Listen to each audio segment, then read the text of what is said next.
get us out of here? I'd say there are two chances of that. Hey! No way and no how. Should have brought me that drink. Come on! This way, come on!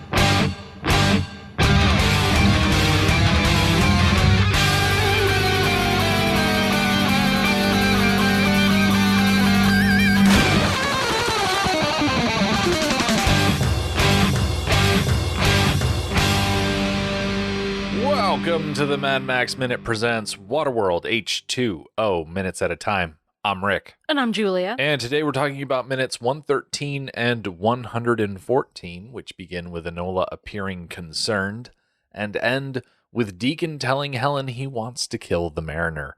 We left off last week with the sharks appearing. We get to see Enola's reaction to them. She is, of course, concerned because they are not friendly dolphins. They are really nefarious-looking sharks. But then we leave her behind to go back underwater. Helen and the mariner rise, and as they climb onto the back of the ship, Helen comments that she didn't know. All this time, she didn't know. And the mariner says, nobody does. All right, the sharks. I'm pretty sure we mentioned this last week a little bit, that they're there. This is all we get to see of them, and that's a shame. So I just want to continue on that sentiment that we don't even get like a follow-up on what we saw last week. We don't see them at all this week. Just Enola's reaction to them. And it's funny because the sharks are what tipped her off, and her being tipped off is what allowed her to hide. So the sharks backfired in a very minor way, in a temporary setback for the smokers. But they did tip her off that something was wrong. I suspect that the smokers were following closely enough behind the sharks that when Enola stands up and she's looking at something, what she's seeing on the horizon is the smokers approaching. Because the time it takes for Helen and the mariner to rise, the smokers have taken over the vessel entirely and are lying in wait, unbeknownst to our heroes. I'm a little surprised that the sharks simply swam past the ship and didn't go down deeper into the water to follow what I only assume is the mariner's scent. Like they're following the blood in the water, trailing off the side of the Trimaran. Right. Apparently he's not bleeding anymore? I guess so. Guess he had some sort of way to plug the hole. I guess so. We did see him tending to his wound, but it still seemed pretty bloody when he was tending to it. And that was right before he jumped in the water to take Helen down to the remnants of the city. He hasn't exactly been taking it easy and giving this wound time to close. Exactly. And he is favoring it a little bit. Like we see when he climbs out of the water, he is holding his side, but then he immediately takes that same arm and those side ab muscles and helps Helen out of the water. Mm-hmm. So he's doing a decent job of acting like he's favoring that side, while you can tell he isn't really. His statement that nobody knows about what they saw. I kind of want to dig into what it is that nobody knows. So, does nobody know that there used to be an entire civilization on land with tall buildings and streets and ski lifts and all the things that we just saw? Nobody knows that those things used to exist? Based on a few lines of dialogue later in the movie from the atoll survivors, I'm willing to bet that's the case. And so these people just imagine that the world has always been covered in water, which lends no explanation as to where their ships and the materials for them come from. Mm-hmm. When you have someone like the Deacon saying that the provider says, bring forth the waters, and then the world was entirely covered in water, that's one creation myth that people can believe. But to think that that's the only way it has ever been forever, it seems a little weird to me. It really does. I just kind of assumed that they knew where they came from. It's only been 400 or 500 years. That's not that long. Yeah, not long enough to completely lose all of your oral traditions, to say nothing of the fact that there are still printed materials that show dry land. We're going to see in the next couple of episodes smokers looking at these pictures of dry land and what it looked like. And even if the Mariner is the only one who has those kinds of magazines that show what dry land used to be like, well, he's not, because the Deacon has them. The Deacon already has them on his wall in his office, where other people come and go fairly freely. So his people know what dry land looks like. They know that it's covered in green and it's hilly and there's trees and a golf course. They know generally what land looks like. The idea that nobody knows that the world was flooded and that's how it came to be is one of those foolish details in this movie. I think the major question is, even if people knew that the world had been flooded and there is the remnants of civilization below the surface, what could they do with that information? They're stuck on the surface. They can't go down that deep. You're right. They can't go down that deep. But can they? We've already talked the last couple episodes since the diving bell arrived of this technology that the Mariner has that he doesn't even need in the diving bell and the commonality of this ability. Helen should not have been able to go down there in the diving bell so deep all by herself without any like protective gear or anything. She shouldn't have been able to do that. But in this universe, in this planet, she can. So she's not special in any way. If she can do it, so can everybody else. So they ought to have been able to do this. They ought to have explored and discovered these cities. So their lack of exploration combined with their lack of an oral history, I just don't know what's going on with these people. Before modern history, history that is written down, prehistoric, you would say, all of history was oral. And that lasted for thousands and thousands of years. And it worked well enough. Until people progressed along the technology path until they were able to read and write and keep records. But even then, even after writing and records was a thing, people still held on to oral traditions. People still do it today, and it still works. And those oral traditions have been around for thousands of years. So the fact that in this world, oral tradition seems to be gone is ridiculous. Well, it may not entirely be gone. It may more appropriately just be wrong. But the point of oral tradition, what is part of the term oral tradition, assumes a certain correctness. It is a proper oral tradition, not just a game of telephone. Unfortunately, I feel like over 500 some odd years, you're going to get that game of telephone effect. Think about the story of George Washington chopping down the cherry tree and how his father comes and says, "George, did you chop down the cherry tree?" And he says, "I did, father, for I cannot tell a lie." Like, that story is completely apocryphal, and it's repeated ad infinitum because people like the sound of it. It's an example of a story passed down from generation to generation, which is completely fabricated. All right, I will give you that. I just feel like there is, and I don't have specific examples. Your specific example is very good.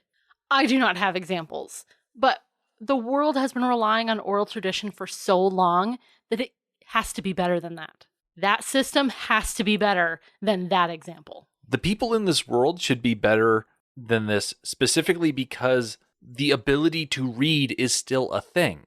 If you get your hands on a book, you should be able to know that the world was not always this way. The survivors on this world that cling to this idea that dry land is not and was never is very short-sighted and rather ridiculous. And it always boggles my mind that the people on the atoll are always so violently opposed to the very idea of it, because any sort of materials that show off things that are not directly boat and water survival related bear evidence to a world not covered in water. Yeah. The way that the Mariner says nobody does, that nobody knows the truth, almost sounds protective. He bears the burden of this knowledge that other people are free from. Yeah. It's really subtle. It's not super obvious, but it's how I'm reading it. I don't think this is knowledge that not everybody should have. I think it's okay. It's not going to destroy anybody's worldview that there used to be a civilization before there was water. I think that's fine. I think people can handle that. I don't think it's going to change anything. If anything, it should inspire them to new actions. If people know that there are cities and salvage to be had under the water, they should strive to reach it. Mm-hmm. And that can be their goal. Maybe someone on the atoll can start building walls down below the water and make them airtight and then just suck the water out from inside of that structure. Ooh. That's how they build bridges. Exactly.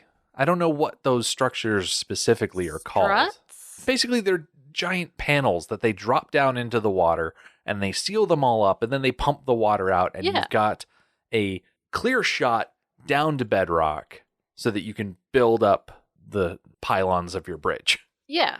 But that would be an amazing thing to do. In fact, I read a book called The Drowned World by J.G. Ballard, and that is exactly what a group of fortune hunters do. In that book, the entire world isn't completely flooded. It's just mostly flooded because that's how it would more likely be. And so these treasure hunters come into this city and they find a nice open part of the city and they dam up in between a bunch of buildings and then pump the water out from this neighborhood. And they're able to get down to street level and scavenge all the things that they're looking for. It's really cool. Something like that on Waterworld would be very impressive.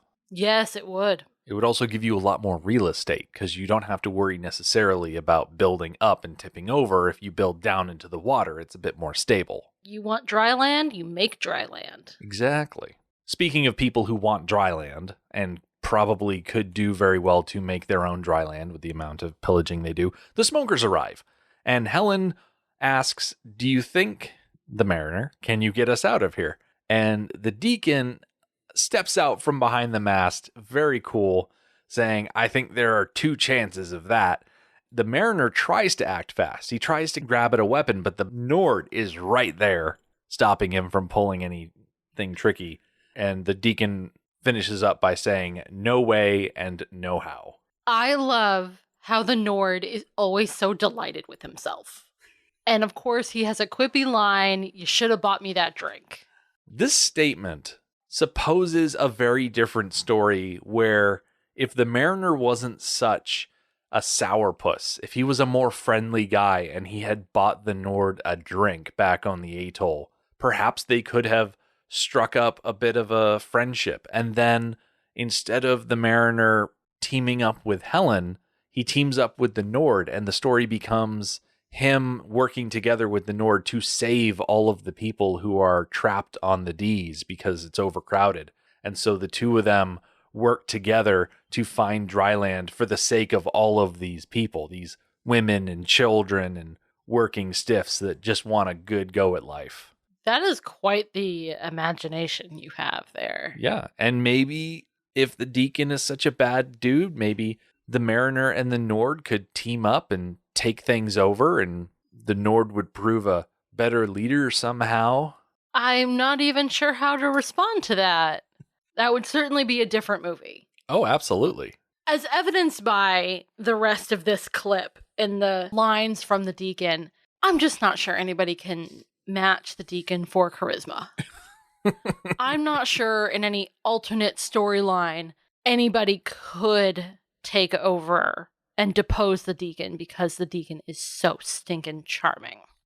Even when he's being creepy and gross and all that kind of stuff, he's still charming. So you think that pure cult of personality would overrule anything the mariner and the Nord could do together? Yes, I do.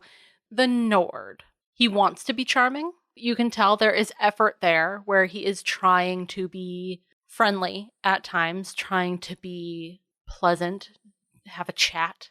But his pleasantness, his charm comes across smarmy, greasy.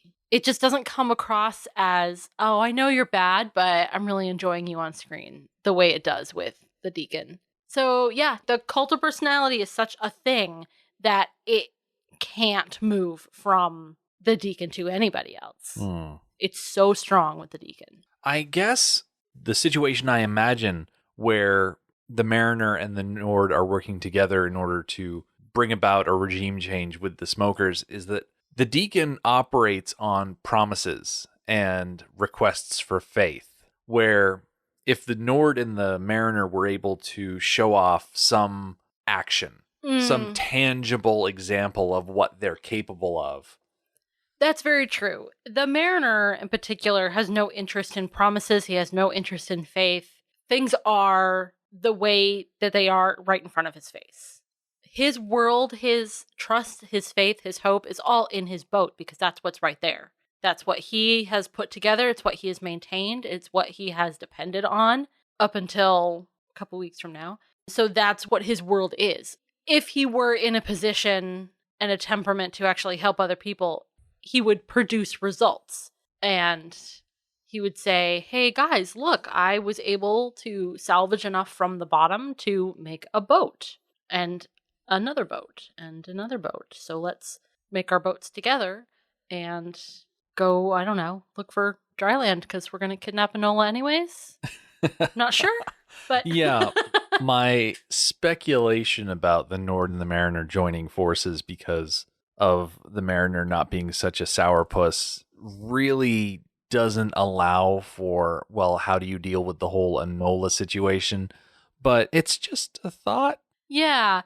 As much as we don't want either the good guys or the bad guys to use Enola to keep her captive in any way, she's the answer to all of this. The point of the movie is to find dry land. She's the only way they're going to do that. So she has to be a tool of somebody's. So she can be a tool of the Deacons who we don't trust to keep her alive or to treat her well. Or she can be a tool of the Mariners whose in the past whose treatment of her has been questionable as well. Wow. The world just sucks for Enola, doesn't it? It doesn't need to because Gregor drew a copy of the tattoo. So really, Enola physically being there isn't as important as just having a copy of that scrap of paper that Gregor carries around with him. But that's a whole other thing. Yeah. What's most important are proper introductions, which the Deacon insists on doing. First, he has Helen and the Mariner brought to him, and he says, I'm the Deacon, and he jabs the Mariner right in the spot where he shot him, so that the Mariner knows for sure, okay, yeah, he shot me. It wasn't just a lucky shot from some random smoker, it was the boss that tagged me. And the Deacon goes on to say, if you don't recall the face, perhaps it's because I didn't always look like this. He's trying to find a clever way to show off his gross eye, because neither of them knew him before he lost his eye. Neither of them had ever seen him before. So he's just trying to intimidate them with his gross eye. So I want to duck into the book real quick. The smoker chieftain, who wasn't really that physically large, but presented an imposing figure nonetheless, was lighting up a smoke stick. His bald head was scorched red by the sun. He moved closer to the Mariner and Helen, his bearing a cocky swagger. Proper introductions first, he said. I'm the Deacon. It was a name the Mariner was all too familiar with. A name all Waterworld knew and for the most part feared. But the Mariner kept his face impassive. He would not give this arrogant vandal the satisfaction of recognition. Maybe you've seen me before, the Deacon said, and just don't recall the face. And the smoker chieftain pulled back the off-kilter eye-patch goggles to reveal the hideous charred hole where an eye had been, poking his face close to the Mariner's, staring at him like a demented cyclops. That may be because I didn't always look like this. The Mariner kept his expression impassive. The Deacon backed off, readjusted his goggle patch. I supposed that the Deacon making a comment about them not recalling his face was a way of him flattering himself that he is this figure that is famous all over. But according to the book, that is exactly the case. Everybody knows about the smokers and about their chieftain, the Deacon. And stories of his appearance are probably shared just as often as the stories of his conquests. Like a oral tradition? Exactly. And they are probably as varied and ridiculous as you could find. There are probably some atolls that believe that the Deacon is a man who is 10 feet tall and can shoot fire out of his eyes. And there are probably other atolls who believe that the Deacon can send forth a hail of lead with just a wave of his hand, and he is some sort of Neptune-like figure rising up out of the sea to consume the atolls. I'm willing to bet nobody imagines specifically Dustin Hoffman when they hear talk of the Deacon, let alone a man who has only got one eye. Yes. Helen specifically doesn't seem too impressed by the, as the book said, charred hole where an eye used to be. Her lip pulls up in one quarter, and you can almost imagine her saying, ew. Yeah, I feel like this is a very natural reaction. The Deacon goes on to get to the heart of the matter, that he's looking for Enola. This is the reveal that they don't already have her. Right. Up till now, we kind of assumed that they did have her. And watching this clip for the first time in quite some time, I assumed she was already off the boat and onto a different boat. So I thought he was going to reveal that, hey, we already have her. So yeah, we're just going to kill you and leave. But they don't have her. She's hiding. Yeah, if they were able to find Enola and grab her, they would probably be gone already. So that Helen and the Mariner would get back to the boat, and suddenly Enola is completely gone. They would be left with no indication of who took her or where she went. Did she fall over the side?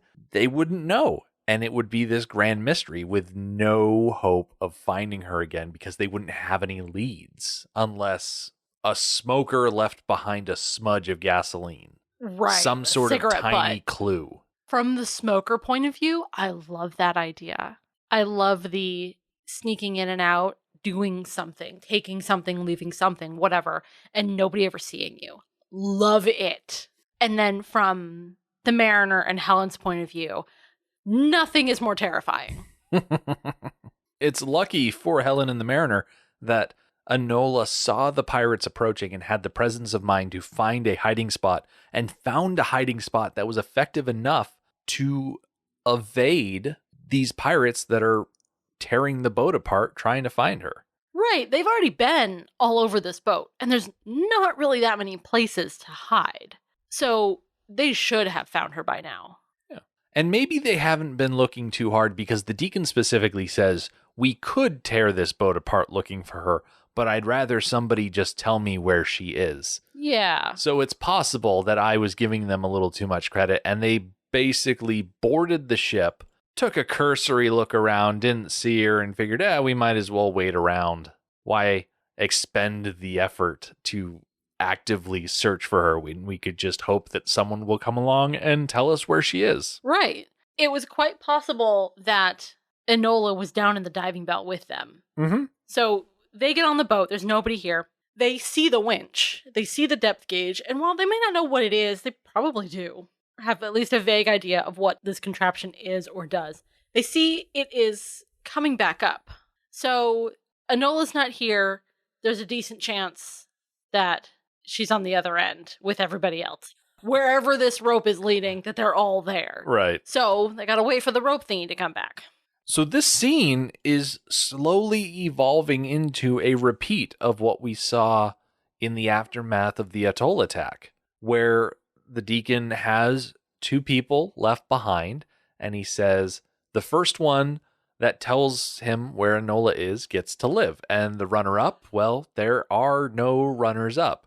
And the Deacon is so delighted at this part. He says, oh, sweet Joe, I love this part. I love that this is a repeated method. Yeah. He has a system. He has a way that he deals with people, and it works, so he keeps using it. For a few moments, kind of nothing happens. Like, they're not saying anything. They're not making excuses. They're not begging for mercy. They're not even cracking a little tiny bit. They're really just standing there, the Mariner and Helen. Mm-hmm. So the Deacon leans into Helen and says, personally, I'd rather shoot the sperm of the devil here, which is just so lovely. It's interesting that he leaned into Helen first because Helen actually got a bit of a clue as to what's going on with Enola. Did you notice around 47 seconds in, there is a tiny little arm that waves down below one of the spans? Yes, I did. Was that on purpose or an accident? That is most likely on purpose. Enola trying to let Helen know that she is safe and she is hidden. Okay. All right. And Helen's expression seems to be, oh, I know information now. I need to keep especially quiet about this. Yeah, it might have been better for Helen if she didn't know. Although, really, next week we'll see that it really doesn't make any difference. Right. None of this makes any difference at all. Because children are very easy to manipulate. Yes, they are.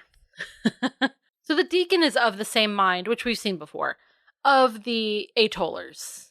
That the Mariner is a freak, an abomination. The Deacon refers to him as evil, sperm of the devil. Yeah. So he takes that into a religious context. Right. The provider made fish and man, and never the twain should come together. Right. Watching this clip for the first time before I heard what the Deacon did say, honestly, I thought he was leaning into Helen to make a gross comment. Yeah. Like, I hope I don't have to kill you so that I can take you back and have my way with you. Something like that. Because it just... Like, why wouldn't he? Right. Like, it just feels like something that he would do. Deacon or the smokers at all never, ever talk about sex at all. They never all go women. Nothing like that. They never even mention women at all. They don't mention them derogatorily, like they look down on them, or even that they think of them as equals. They just don't mention women at all. So we get no sense of what they think about women. Although, in the scene where the Deacon's getting his eye done, there was at least one woman in there, in that room, that seemed to be a bit of an inner circle. So I don't think he necessarily looks down on women, because he had one in the room with him. I say, the Deacon's smokers are all his cousins, his congregation, his parish. They're all cogs in his machine, so it makes sense that he just sees everybody else as a means to an end with no specific respect to their age, gender, or orientation. If they are useful, he will put them to use, and that is that. And I like it that the Deacon is looking at Helen as an Atoller and being, hey, you don't like outsiders. This guy's a really big outsider, isn't he? I'm sure that you, as an Atoller, would very much prefer to see this mutant freak who all Atollers hate. I'm sure you would like to see me shoot him as opposed to shooting you. When he made that statement, I was relieved, because I really thought it was going to be a gross sexist comment. So I was really relieved that it wasn't. And this statement, it wasn't a surprise at all. So I was on board by default, because it wasn't gross. So we're going to put a pin in things for this week. We'll come back next time when the Deacon will bait Enola into revealing her hiding spot, Nord will find the stash of magazines hidden below deck, and the Mariner will spring into action. The Mad Max Minute podcast is a fan project by Rick and Julia Ingham. Waterworld was written by Peter Rader and David Toohey, directed by Kevin Reynolds, and presented by Universal Pictures. Mad Max Minute is produced and edited by Rick Ingham. Our opening music is Verdi's Dies Irae by Daniel Batista of danielbatista.com. Our home on the internet is madmaxminute.com. You can follow us on Twitter at Mad Max Minute. And like us on Facebook by searching Mad Max Minute, and join our Facebook listener group, Mad Max Minute Beyond Microphone. If you'd like to support the podcast, visit patreon.com/madmaxmin. Thank you for joining us for Waterworld episode 57. See you next time.